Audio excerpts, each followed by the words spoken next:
Y es la gran pregunta, ¿no? Y lo venimos desarrollando programa tras programa. O sea, ¿por qué votamos como votamos los argentinos? Pero más allá de los números, lógicamente que ahora lo vamos a hablar esto. Bueno, te doy la bienvenida, Sergio Doval, gracias por haber venido. Muchas Más gracias. allá de los números, o sea, vamos a pararnos, si te parece, en lo sociológico. O sea, Ujú. ¿qué influye, no? Porque atrás de los números se pierden. ¿Por qué votamos como votamos y qué piensa el argentino que se decide con esta elección, no? Yo creo que hay, como dijiste vos, y hay una frase muy buena de Ricardo Rubier, que es el número muestra tanto como te oculta. Creo que hay que desgranar un poquito dónde está el movimiento social apuntando y cuáles son sus necesidades. La verdad es que también lo hablábamos fuera de cámara, el compromiso ciudadano con el voto cada vez se está diluyendo más, probablemente atravesado por propuestas que no logran a complementar las necesidades que ellos tienen en el día a día, porque son múltiples e infinitas. Y sumado a esto, la verdad es que esa falta de compromiso se ve muy claramente cuando uno le pregunta cuándo decide el voto al votante. Y nosotros hemos detectado en el último estudio que hicimos nacional que casi un 25% decide el voto en la última semana y un 13% lo decide en el instante que ingresa al cuarto oscuro. 13%. Entonces ahí tenemos varias explicaciones. La primera que es detectar o por lo menos poner en claro el hecho de que las instituciones están en un lugar muy difícil, porque no hay compromiso como existía. Vos hace 15 años le preguntabas a una persona: ¿a quién vas a votar? Radical, porque yo soy radical, mi abuelo es radical, y había una preconcepción de voto ya establecida por un marco institucional. La verdad es que eso no existe hoy, y hoy estamos votando, como vemos, figuras, porque los partidos ya están desdibujados, tenemos alianzas, y esa falta de compromiso institucional primero está atravesada por una crisis social. Eso hace que mucha gente vaya y decida en el momento por el color de la boleta a veces, y también está compuesta ese porcentaje que hablamos por niveles socioeconómicos bajos y también por jóvenes. Dos clases que no tienen demasiada perspectiva de futuro en lo que se ha trabajado en los últimos años. Lo vemos todo el tiempo. La crisis está en la inserción de los jóvenes, el desarrollo de los jóvenes y obviamente las respuestas que necesitan quienes sufren día a día mayores necesidades. Y el último dato que creo que se puede rescatar de ahí, que es el más importante a nivel, creo, profesional y que explica todo este tema de las encuestas y de que no aciertan. Nosotros siempre nos paramos desde el lugar de que una encuesta no puede reemplazar un proceso democrático. Por eso nosotros no difundimos números 2 o 3 semanas antes de la elección. Es una cuestión ya de ética. Porque la verdad es que el proceso eleccionario es un proceso que se ha ganado con mucho esfuerzo de la nación y la verdad es que es irreemplazable. Pero justamente esa decisión a último momento es insondable. Hay 13 puntos que, suponiendo que todos los demás hagan lo que dicen que van a hacer, cosa que a veces es difícil, la verdad es que hay una toma de decisiones muy volátil y que complejiza muchísimo la lectura de la realidad, ¿no? Creo que en este momento se están definiendo, como hablábamos antes, temas relativos a un modelo de país y lo empezamos a detectar esto en las encuestas. ¿Cómo son? ¿Qué es lo que están visualizando las personas que se deciden esta elección? Uh-huh. En esto también, Sergio, quiero preguntarte, ¿el ciudadano sabe qué se elige ahora? Hay un desconcierto grande respecto a... Porque, ¿cuál es el problema? Las elecciones legislativas, y esto el gobierno está haciendo bastante difusión a través del conocimiento de qué son las PASO, también implica, uno puede conocer el eslogan de la elección, es una elección legislativa. Ahora, ¿qué es lo que va a pasar cuando ese diputado, primero, se elige un diputado, ese diputado, qué trabajo tiene que hacer, cuál es la función real, cuánto tiempo dura en la Cámara, qué se renueva por cada distrito, hasta el sistema por el cual son elegidos los diputados en términos de cómo salen las elecciones, no es conocido por la población. Entonces, en términos reales, la verdad es que el ciudadano no tiene un conocimiento acabado, salvo un perfil de votante de niveles socioeconómicos más alto y con mayor de 55 años. Pero la verdad es que hay bastante desconocimiento y lo que se está votando ni siquiera son propuestas, porque no hay propuestas reales hoy arriba en la mesa. Hay una discusión dicotómica entre el pasado, el futuro, lo que tenemos, la corrupción, la falta de ejecución. La verdad es que es muy difícil dilucidar eso. Por eso creo que lo que está diciendo, sin saberlo, por lo menos explícitamente la sociedad, definitivamente es, primero, el futuro del peronismo en cuanto a su forma, porque las ofertas existentes hoy a través del país son múltiples y atenta contra la lógica histórica del peronismo, que era líder en columnarnos. Eso no existe más. De ahí viene la palabra orga, ¿no? Exactamente. O sea, esa organicidad la perdió el peronismo. Y es algo que, pensando en el movimiento de mayor representación en los últimos 50 años del país, pone en clara evidencia una crisis que tiene que resolverse de alguna manera.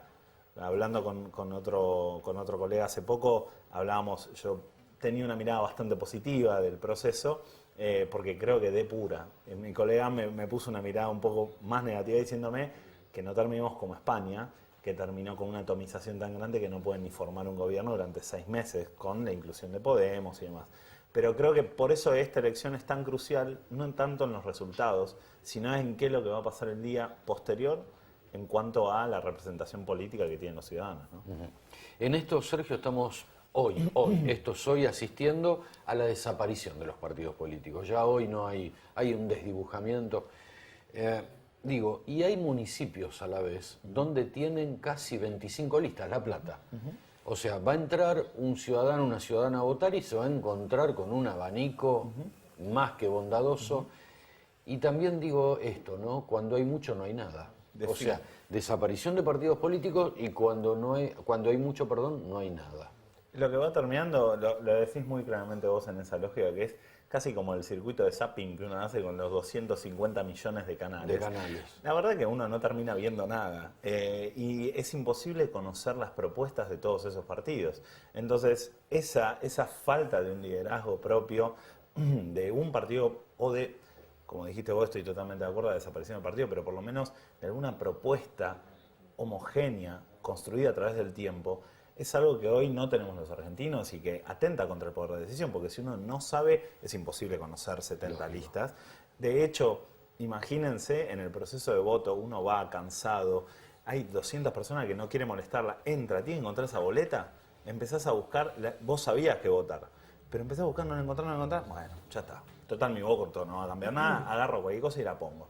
Y esas son cosas que suceden en el cuarto oscuro. Y son cosas que ese momento de decisión es crucial. Sí, totalmente. Es crucial. Y en esto también tenés, en todo el país tenés casi 700 listas. No, es imposible de desarrollar. Por eso creo que cuando uno pregunta por partidos políticos ya, nosotros venimos haciendo ese control, la gente ni siquiera le asigna la intención de voto que tiene su candidato, ni de cerca, vota personas. El problema de votar personas es que no puede votar proyectos, porque el techo de una persona es la propia persona. Cuando uno vota un proyecto, tal cual. Vota sumatorias, vota prospectividad en el tiempo, y creo que esa es la discusión que nos falta hoy en términos políticos y sociales, que es qué estamos construyendo, y por eso nosotros detectamos que mayoritariamente la gente, cuando habló de que le preguntamos qué se votaba en términos de conceptualmente, hablan de un modelo de país mayoritariamente, porque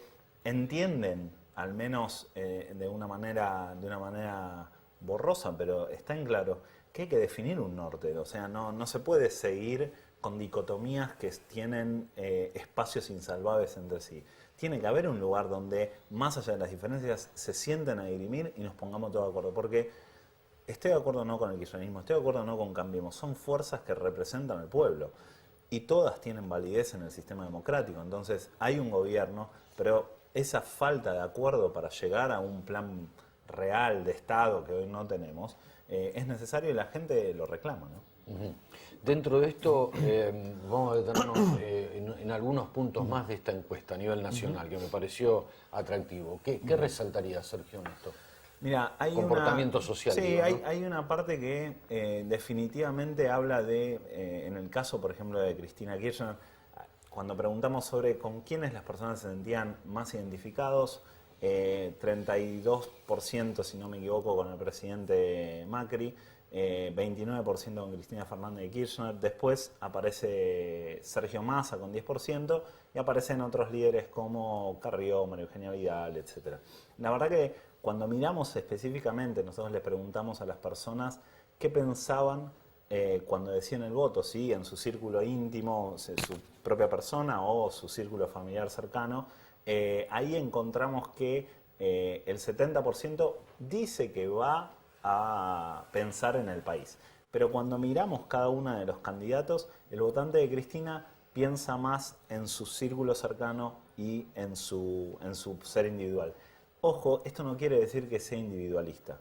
Esto quiere decir que es un voto que está asociado a Cristina, definitivamente, y que probablemente en el pasado tuvo un devenir mejor que el actual, por lo cual está pensando con la lógica, yo hace 1 año y medio estaba mejor, hoy no estoy bien, y esto es lo que decido hoy.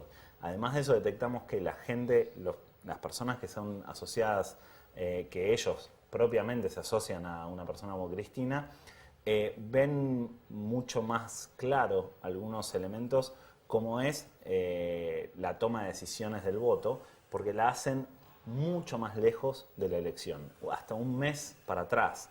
Y en eso hay una diferencia con Macri.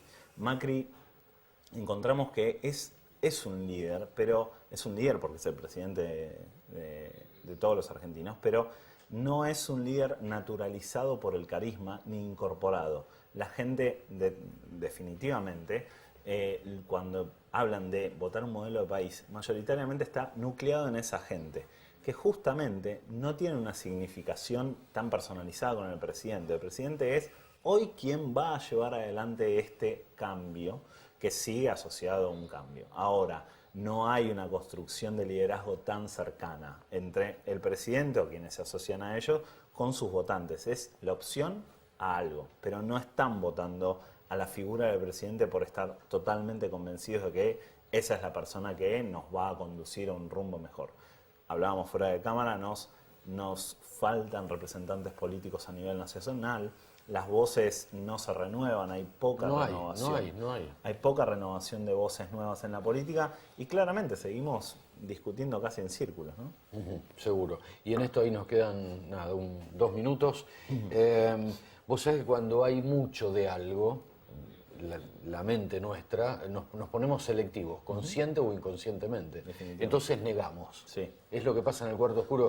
Comparto con vos que uno entra, no ve, viste, y es como una negación consciente o inconsciente y agarrar lo primero que tenés. Yo creo que es un serio problema ese. También hay un tema que no es menor que nosotros encontramos, que cuando le preguntamos a la gente si en elecciones pasadas recordaba haber votado algo que ellos no los convencía desde la perspectiva política, pero creía que era lo mejor para el país.